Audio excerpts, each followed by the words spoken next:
Good morning, everyone. Before we get started today, I wanted to ask you to support one of our affiliate partners, CHOQ, C-H-O-Q. This company uses the finest organic, non-GMO ingredients in their products. Our featured product today is CHOQ Lit Powder. I use it every morning in my coffee, making it the most nutritious coffee mocha on the planet. It's delicious. Absolutely delicious. To find out more, click the link below. They have sales all the time, so hurry and get yours today. Thank you. And now back to our regularly scheduled programming.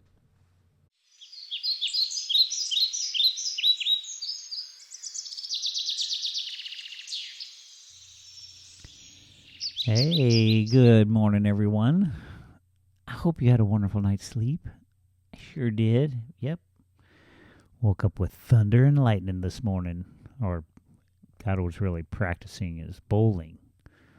You know, he has a big game coming up this weekend, so I wanted to get prepared for it. Lots of thunder. But yeah, it's all good. It's all good.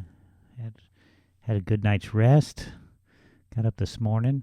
Hey, it's my birthday. It's my birthday. It's my birthday. So it's going to be good. Going to have dinner with the wife. It's going to be fun. Yummy. She gave me, it's like she was reading my mind. I was thinking the other day I needed to get a new wallet. She got me a new wallet. It's beautiful. Yeah. Nice leather. Yep. Even has that nice new leather smell. Love that smell. I used to go into, was that Berman's Leather? One of those places. It was, I'd just walk into that place and smell the new leather. Nice. Anyway, today we're going to be talking about virgins. What do we do with virgins? And why? Why would a person need to remain a virgin? See, Paul's talking here a lot about, you know, it's just good for you to abstain from all that stuff. You know, but why? What's the real reason behind, you know, abstaining from relationships? So I think what he's getting at here, not really necessarily the sexual act itself, but the relationships that come with intercourse. Yeah. So, and where do virgins come in there? See, Paul, if we look at the life of Paul and what he was experiencing during this time in his life, he was alone. He was all by himself. He was just serving the Lord. That was all he was doing. Gave up everything else to serve the Lord. And he wanted others to feel the same way. Hey, if you want to do this, you have to be like me. You know, and it kind of makes sense, because if we want to be successful, if we have somebody that we've noticed and we want to be more like them, we model their behavior. You see, and that's what Paul is asking people to do here, is to model his behavior so that they can become closer to God like he is. But is it really necessary? Is his path the only way? Well, no, not at all. But some religious groups have adopted his way of life as the norm, as that's the way that it must be. You know, and they accept it. It's, you know, they dedicate their lives to be virgins. You know, and to use their lives in a capacity to where all they do is serve the Lord in whatever capacity that they feel led to. So we'll dive into this a little bit further. This is going to be a little long today because the rest of the chapter is kind of long, but we're going to be reading it all the way to the end. So As soon as I get my magic glasses on so that I can see the Word of God more clearly. And, all right. We're still in chapter 7, verse 25. Chapter 7, verse 25. Now, concerning virgins, I have no commandment from the Lord. But, done. See? I have no commandment from the Lord concerning virgins. Yet I give judgment as one who the Lord, in his mercy, has made trustworthy. So he's put himself in this position to where, well, hey, I've been serving the Lord for much longer than ye all have, and I've been teaching you, and I've had a personal experience with the Lord. So, I'm more trustworthy than anybody else.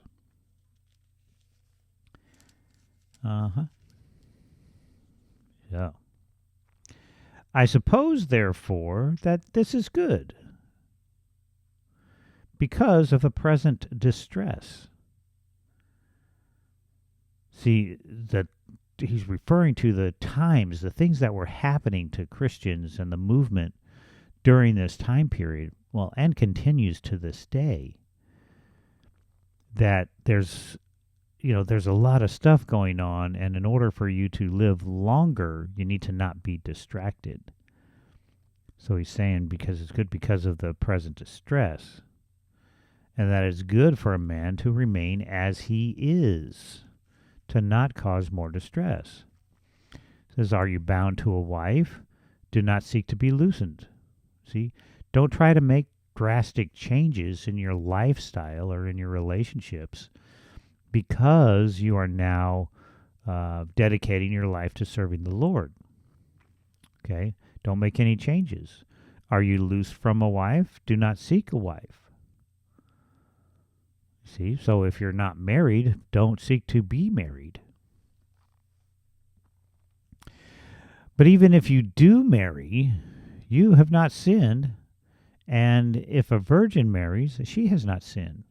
Nevertheless, such will have trouble in the flesh, but I should spare you the details. It's interesting they make these conversations about virginity. And very rarely do they talk about the man being a virgin. And, I don't know why they don't really make those distinctions sometimes. But, here it kind of hints on it a little bit. But being a virgin, it causes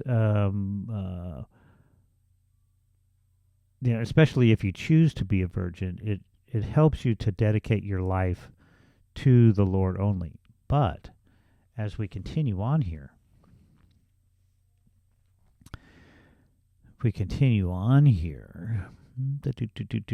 but this I say, brethren, the time is short, so that from now on, even those who have wives should be as though they had none.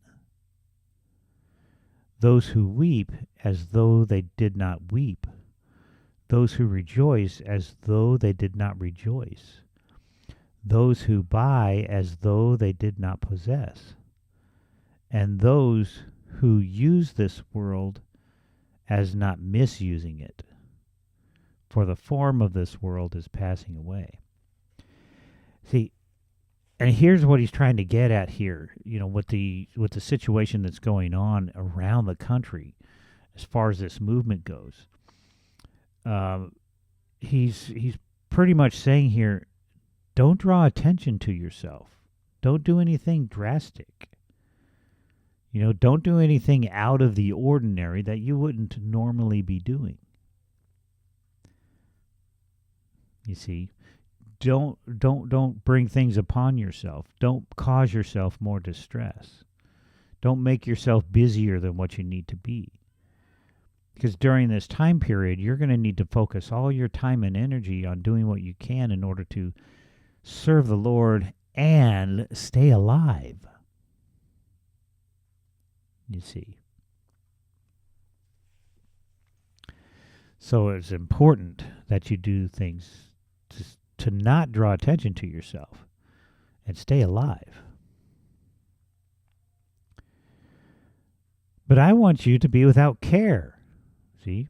I want you to make sure that you don't have anything to worry about. So don't add anything to what's going on.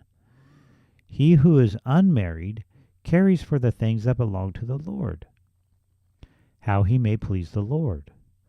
But he who is married cares about the things of the world and how he may please his wife. Yeah, that's okay. It's perfectly fine. That would be normal. Okay? And there is a difference between a wife and a virgin. The unmarried woman cares about the things of the Lord, that she may be holy in both body and in spirit. But she who is married cares about the things of the world, how she may please her husband. See how we're talking about here these distresses, and we read a little bit early that if you have a strong desire to have sex, remaining a virgin isn't good for you, because it's better for you to marry than to burn with passion. You see what we're getting at here? See, if you have this strong desire to have intercourse, and you're conflicted with whether you should remain a virgin or have intercourse, then if it's that burning desire, it's your calling. Well, fight it as much as you can, but if it's something that you have a burning desire to do, Paul was saying earlier that it's better for you to marry than to burn with passion.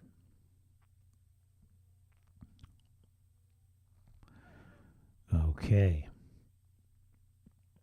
And this I say for your own profit, not that I may put a leash on you, but for what is proper, and that you may serve the Lord without distraction. See, and basically what he was talking about, he wasn't really referring to the sexual act itself, but it was about being married. See, about the responsibilities that come with being married.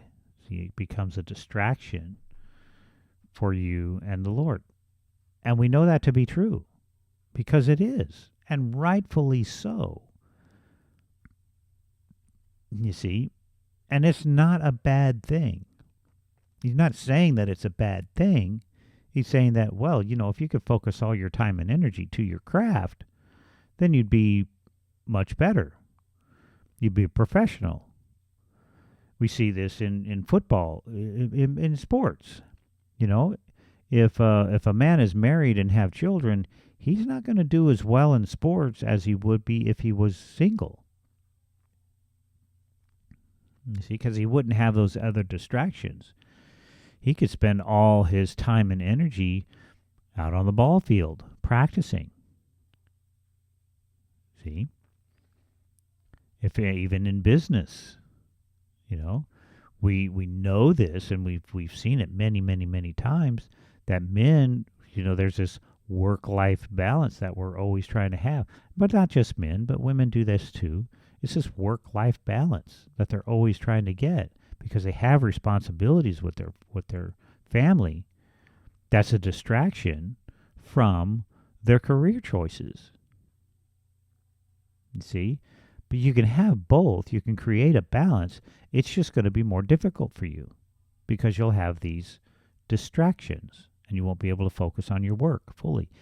Your work as a husband and wife, and your work. See, and your career.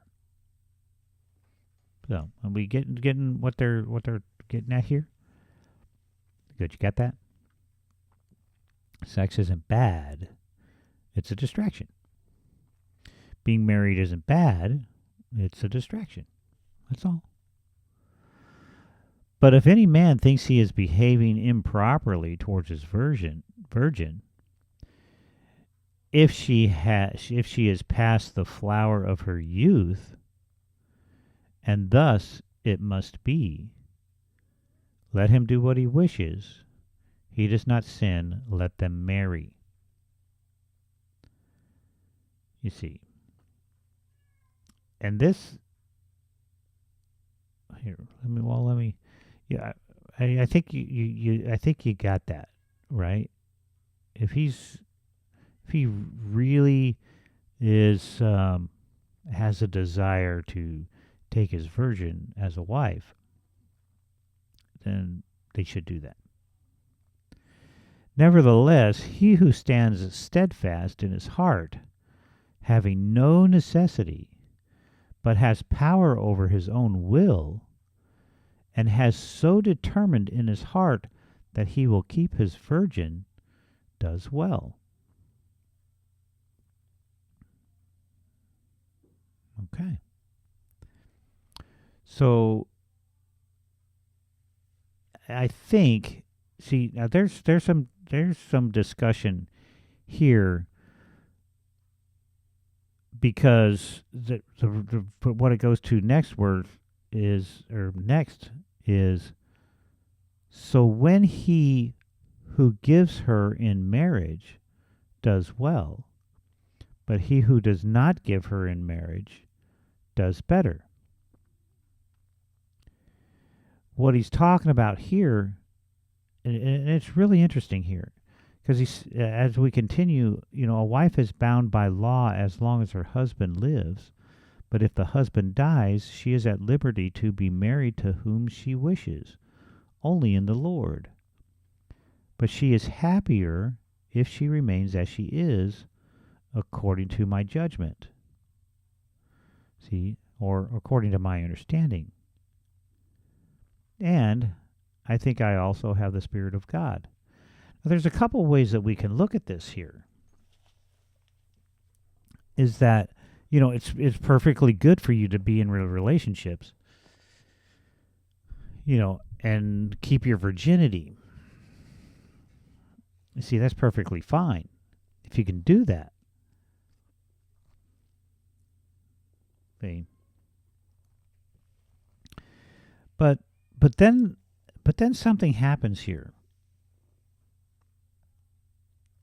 And it kind of implies that, and the underlying thought here is, well, is it better to be in a relationship and not married? Be in a committed relationship and not married?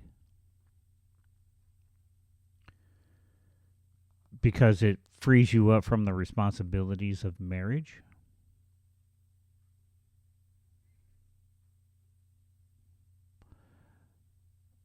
I don't know. I kind of get that impression, because the way that he's talking here is a little bit confusing, and maybe I should look at a different translation to get some more clarity here.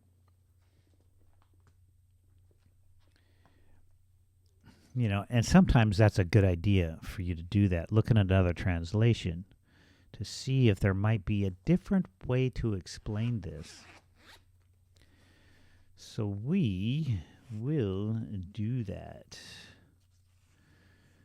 1 Corinthians.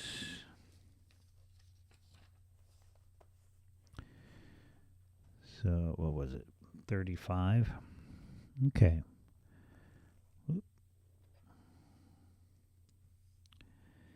I am saying this for your own benefit. I am not trying to snare you or put a yoke on you.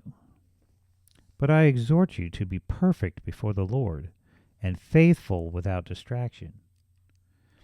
If any man thinks he is ashamed by the behavior of his virgin daughter,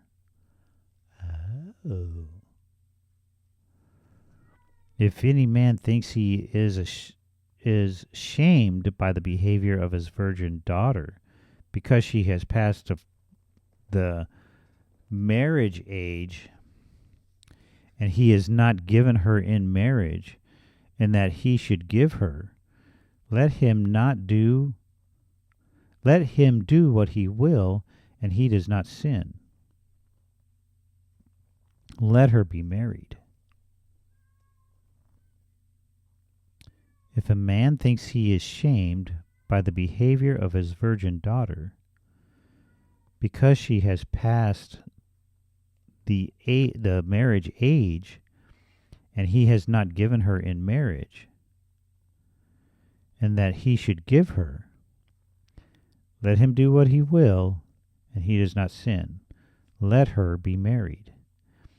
If he has sincerely decided and is not forced by circumstances, but has determined and decreed in his heart to keep his virgin daughter single, he does well. So then, he who gives his virgin daughter in marriage does well, and he who does not give his virgin daughter in marriage does even better. Yeah, okay. Now, see, now that cleared it up. That makes it much easier to understand. Because now we know that he's talking about virgin daughters and not virgin wives. Okay. So, interesting, isn't it? No, it might have been kind of confusing. If you have questions about this, please let me know so we can get some clarification on it. But we can see the difference in the understanding and the clarity of a different translation, between these two, the New King James Version and this other exotic version that I have here. I'll have to look it up to see what exactly it is. But it brought a little bit of clarity to it, didn't it? So what's the bottom line here? How does this information bring you closer to understanding your conscious oneness with God? Well, in order for you to do better, remove as many distractions as you possibly can from your life. Minimizing distractions. Sometimes I see people who are in stress, who are in stressful situations. They're dealing with stress all the time. You might be doing this too, dealing with stress all the time. So what you do, just by habit, is you create a distraction. You bring something else into your life to distract you from the thing that you think is causing you stress. See? So you create another thing to cause stress, to distract you from the thing that is causing you stress. And that's what Paul is saying not to do. He says, don't add other things to your life to distract you from what your focus should be. Yes, you have worries and concerns about what's going on, but there's no good reason for you to create another distraction that'll keep you from your mission, or your job, or your career, or your children, or your wives. See? He's like, reduce these things, reduce these distractions, reduce these things that are causing you to be diverted from your mission and things that cause you stress. Everything that you have to do is stressful. Everything that you don't have to do is restful. It's peace. That makes sense, doesn't it? Yeah. Don't add more trouble to yourself. Don't create new problems. Got it? All right, cool. Well, yeah, this was a little bit long today, and I'm glad we got some clarification on the scriptures there. which made it better. But I appreciate you being here. And go celebrate my birthday. Do something cool.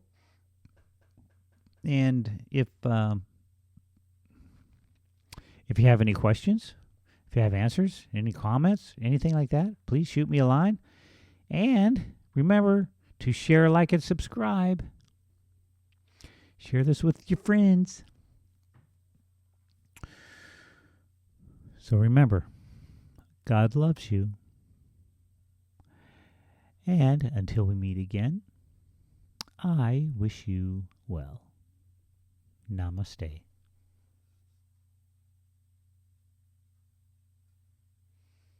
Hey, before you go, I wanted to remind you to click the link below to try chocolate powder. It's full of vital nutrients that'll help jumpstart your day. They have sales all the time, so hurry and get yours today. Thanks.